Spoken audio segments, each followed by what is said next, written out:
lang natin yung SUV. Practice lang sa clubhouse. Saglit lang.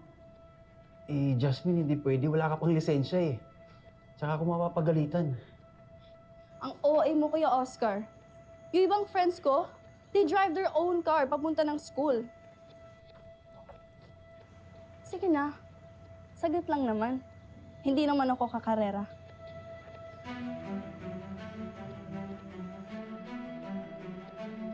Marge, everything okay?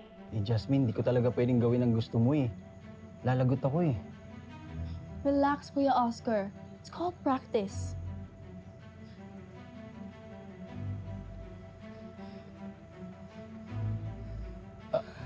Ma'am Jasmine? Uy ka! Ma'am Marge! I just need to step out for a bit. Pabalik na po agad ako. Sure. Sorry, excuse lang.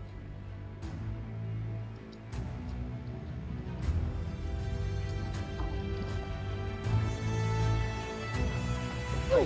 Saan ko? Uy, Jasmine! Balik din naman ako! Buksan mo to! Bilis! Jackson! Anak! Ano ba ito?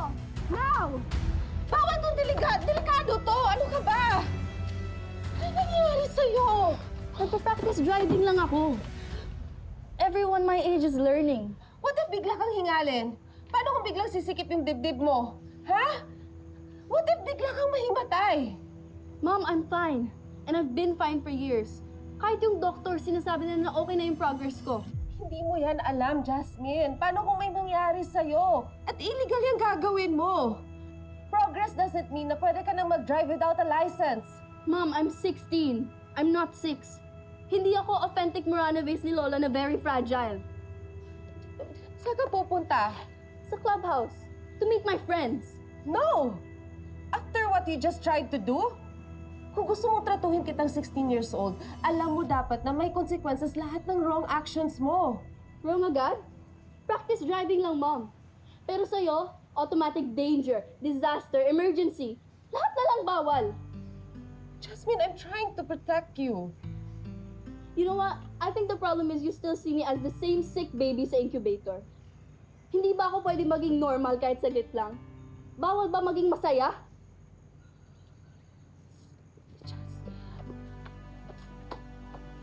Jasmine!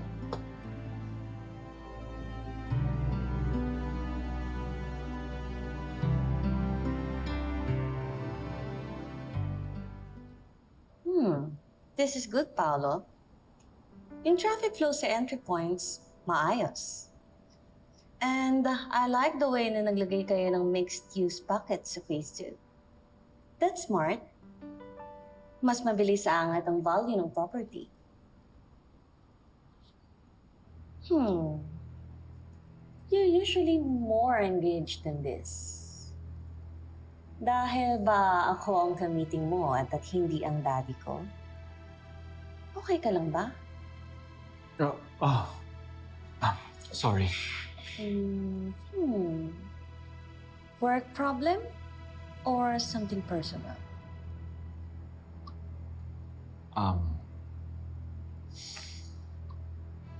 Kami ni Marge. We're going through something. Hindi pala sa project ang may bigat. Sa puso? Well, she's busy with her daughter. I'm drowning with work. Hindi na nga kami nakikita sa gitna eh. Paolo, you can't pour from an empty cup. Sometimes, people need more than responsibility. They need to feel seen. Maybe what you need is a breather. Just like old times, no single nepo babies pa tayo. A little distraction. Someone who gets you.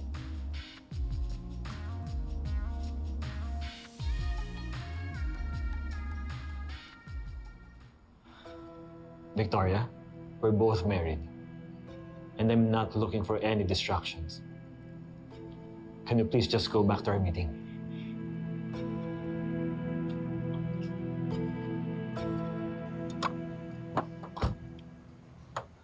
Pagod na ako, ma. Hanggang ngayon, yung tampuhan namin ni Paolo, hindi pa rin okay. Tapos yung anak ko, ang layo na ng loob niya sa akin. Marge, ganun talaga yung buhay pamilya. Hindi lahat ng araw magaan. Kaya lang, ma, mas dumadalas ang mabibigat na araw. Nakatatag ka, Day. Kaya mo yan.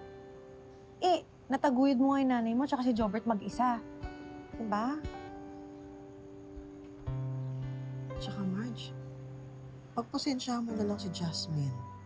Total, magbe-birthday naman na yung bata.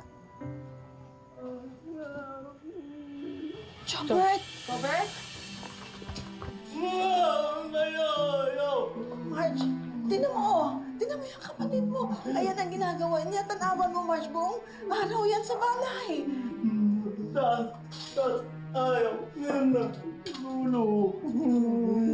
tama na. Magpahinga ka muna, anak. Tama na. Buong araw na yan.